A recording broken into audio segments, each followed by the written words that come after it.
तो बातचीत का सिलसिला कॉफ़ी होम की एक दूसरी टेबल से और आगे जारी करते हैं।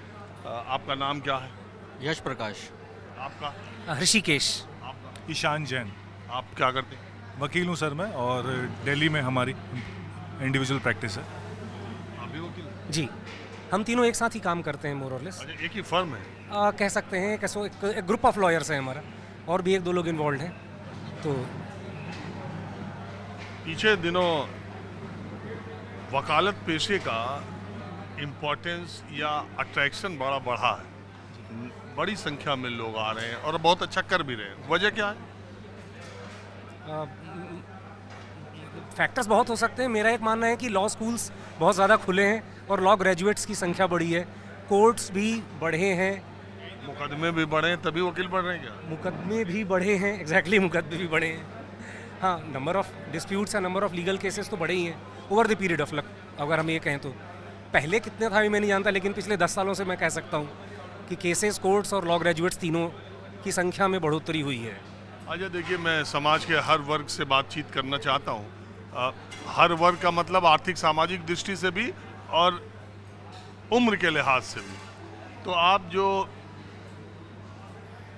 जनरेशन का क्लासिफिकेशन है उसके मुताबिक मिलेनियम जी माने जाएंगे, जेन जी से पहले वाली। आप अपनी उस पीढ़ी से और जेन जी की तुलना करते हैं तो क्या पाते हैं? सर, जेनजी बहुत वेल इन्फॉर्म्ड है, उनके पास इंफॉर्मेशन बहुत है जो शायद मेरे पास नहीं थी उस ज़माने में। जेनजी बहुत कॉन्फिडेंट है, शायद मैं उतना कॉन्फिडेंट नहीं था।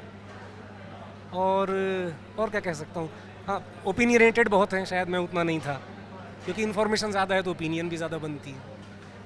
इमेच्योर भी ज़्यादा है? नहीं कह सकता आप। नहीं ना? नहीं, ऐसा तो नहीं कह सकता। हाँ, लेकिन कुछ चीज़ें होती हैं जो मेरा मानना है, जिसको समझने के लिए शायद हमें छोटी छोटी मल्टीपल इन्फॉर्मेशन से ज़्यादा टाइम की ज़रूरत होती है। सो टाइम जो फैक्टर है, जिन्हें हम एक्सपीरियंस कहते हैं, वो तो ये हमें समझना पड़ेगा कि 20 साल और 25 साल में वो एक्सपीरियंस नहीं आएगा। इन्फॉर्मेशन आ जाएगी, एक्सपीरियंस नहीं आएगा। और एक्सपीरियंस की वैल्यू तो है। वो तो उम्र का है। जी। बात है अक्ल का। नहीं तो नॉलेज अक्ल और अनुभव देखिए अलग है। जी बिल्कुल। नहीं अनुभव अक्ल पे तो सवाल समय नहीं के है। साथ सीखता है आदमी। जी। और कितना भी आप की उम्र हो जाए, सीखना कभी छूटता नहीं। जी बिल्कुल। लेकिन अक्ल का उम्र से कोई वास्ता नहीं है। एक शेर है इस पे, अक्ल का उम्र से नहीं कोई वास्ता, गर नहीं आती तो उम्र भर नहीं आती। बिल्कुल सही बात है जी, बिल्कुल सही बात है जी। लेकिन ये अक्लमंद भी ज्यादा है जेन जी। मानता हूँ मैं बात करता हूँ जी। है ना? हाँ, समझ बहुत अच्छी है, इन्फॉर्मेशन बहुत अच्छी है। और इनको हल्के में लेने की गलती भी नहीं करनी चाहिए। हाँ, मानता हूँ जी, बिल्कुल। हर जनरेशन को, अपने से छोटी जनरेशन को हल्के में लेने की हिम्मत नहीं करनी चाहिए। अभी इन्होंने जो कुछ किया है या जो कुछ कर रहे हैं, अभी हमने देखा कि राजस्थान में स्कूल ठीक करो 15 अगस्त से शुरू किया और स्कूल में पहुंच गए। और ये राजस्थान की सरकार ने कहा कि स्कूल के भीतर कोई भी आदमी नहीं आएगा, किसी तरह की वीडियोग्राफी नहीं होगी, फोटोग्राफी नहीं होगी, नहीं तो FIR किया जाएगा। और इस तरह से जगह जगह स्कूल ठीक करो अभियान इसे। और अभी जो उन्होंने शिक्षा मंत्री का इस्तीफा हुआ, वो आंदोलन किया, तो इसको आप किस तरह से देखते हैं? और प्रधानमंत्री के दिमागी नक्सल, आप चूंकि इसके बारे में तो ज़्यादा नहीं जानता, लेकिन हाँ, मुद्दे अपने आप में ज़रूरी थे, लेकिन मुद्दे जिस फॉर्म में शायद आए, वो मैच्योर तो कई जगहों पे हम भी देखते हैं कि वो इमेच्योरिटी भी थी। तो वही एक चीज़ थी, वही इन्फॉर्मेशन आपके पास है, आप में वो ऊर्जा है, आप में वो एनर्जी है, आप में वो कॉन्फिडेंस है कि आप खड़े होकर के सवाल पूछ पा रहे हैं। लेकिन क्या सॉल्यूशंस को पाने की या प्रोसेस को समझने की मैच्योरिटी है? और मैच्योरिटी नहीं तो कम से कम अक्ल है। आप प्रोसेस को समझ पा रहे हैं या 2 मिनट की रील पे ही अपनी ओपिनियन बना रहे हैं? सवाल ये है बस। आपका जैन साहब क्या मानना है इस पर? सर, मेरा मानना ये है कि जेनजी ने जो किया वो ठीक है, जैसा इन्होंने भी बोला, ओपिनियनेटेड हैं। बट जेनजी का जो नेक्स्ट स्टेप है वो होना ये है कि क्या वो सरकार या कोई भी अथॉरिटी से कंस्ट्रक्टिव उसमें आ सकते हैं कि नहीं। अगर वो अपने ओपिनियन में इतने ज़्यादा रिजिड हैं कि माई वे और दी हाईवे, तो वो शायद गलत होगा। अगर वो माई वे और दी हाईवे वाली बात है तब शायद वो गलत डायरेक्शन में जा रहे हैं। लेकिन अगर वो सरकार की भी बात सुन सकते हैं और अपना जो भी वो काम करें वो लॉ के दायरे में करें, तो मुझे लगता है उनकी अपील ज़्यादा होगी। जैसे अभी आपने एग्जांपल दिया राजस्थान का, तो सर मैं मानता हूँ अगर आप राजस्थान में आप गए, आप किसी स्कूल में चले गए, तो आप किसी स्कूल में ऐसे ही तो एंटर नहीं कर सकते। अगर आपको किसी स्कूल में भी जाना है, आपको उसके बारे में दिखाना है, तो आप प्रॉपर परमिशन से जाइए, लॉ के दायरे में जाइए, ताकि कल को आपके ऊपर ये ब्लेम ना लगे कि आपने लॉ को तोड़ा इसलिए आपके खिलाफ हमने कार्रवाई करी। तो जेन-ज़ी ओपिनियनेटेड हो सकती है, लेकिन क्या वो कंस्ट्रक्टिव बहस में आगे जाना चाहती है या वो सिर्फ ये चाहती है कि मैंने जो कह दिया वही होगा, नहीं तो और नहीं होगा, ये चीज़ थोड़ी सी गलत हो जाएगी। और मैं समझता हूँ कि जब वो भी शायद आने वालों के लिए, जब वो मिलेनियल एज में आएंगे, तो शायद उनको ये बात समझ में आएगी कि हमेशा आपका एक ही जो आपने तरीका पहले अपनाया वो अगर सफल हुआ तो ज़रूरी नहीं है कि हर काम उससे ही होगा। आपको अपने तरीके बदलने पड़ेंगे, क्योंकि आपके मुद्दे भी अब बदल गए हैं।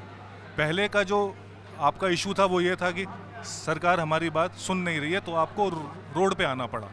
लेकिन अब अगर वो स्कूलों की स्थिति लोगों को दिखाना चाह रहे हैं तो उसके लिए रोड पे नहीं आना है, उसके लिए भी एक प्रॉपर आपको एक ना चैनल में जाना पड़ेगा।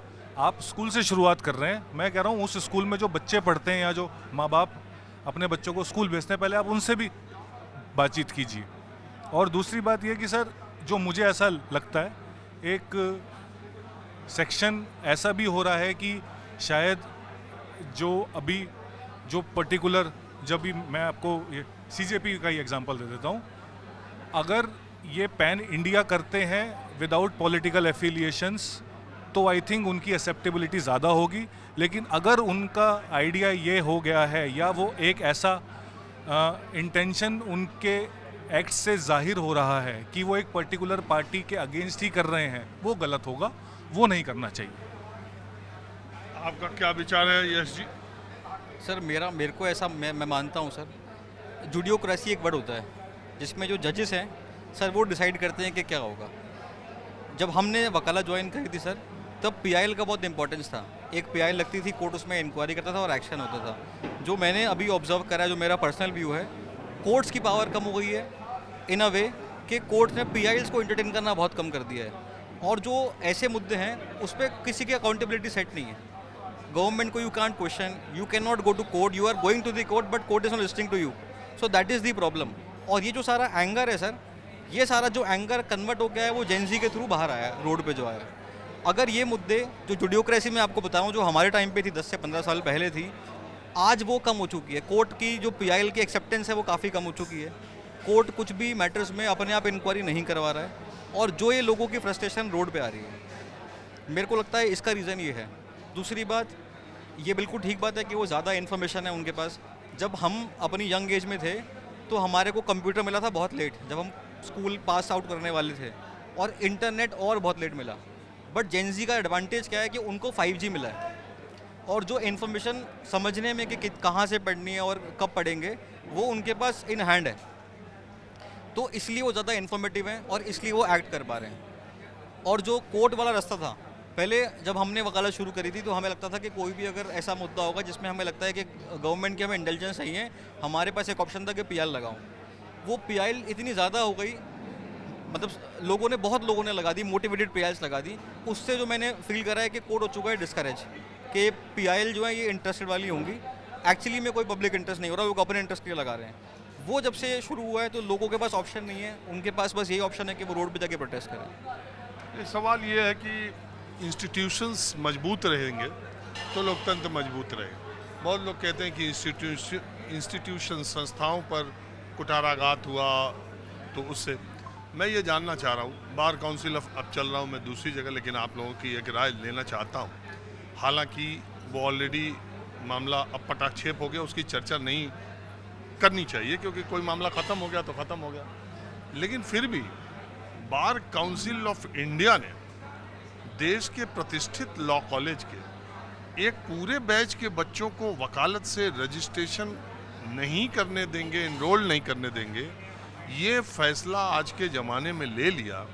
आपको लगता है कि अगर ये जेनजी और सीजेपी का आंदोलन नहीं हुआ होता और देश में एक युवाओं के आंदोलन की चर्चा नहीं हुई होती, तो BCI bar council of India इतनी जल्दी अपना फैसला बदल देता? या फिर डिबेट शुरू हो जाती कि सीजेआई का विरोध करोगे, सीजेआई को करोगे, उसको दो तरफ में बांट दिया जाता कि जो सीजेआई का विरोध करेगा तो उसको तो खामियाजा भुगतना पड़ेगा, डिसिप्लिन तो डिसिप्लिन होती, इस तरह की बातें आने लगती। क्या सोचते हैं आप? सर मुझे लगता है कि इसके अंदर जो सबसे अच्छी बात ये हुई कि हमारे सीजीआई ने ही खुद इस बात को बहुत ही सीरियसली लिया कि बार काउंसिल ने ऐसा क्यों किया, उनका क्या इसके ऊपर हक बनता है जब मामला उनके और स्टूडेंट्स के बीच का है।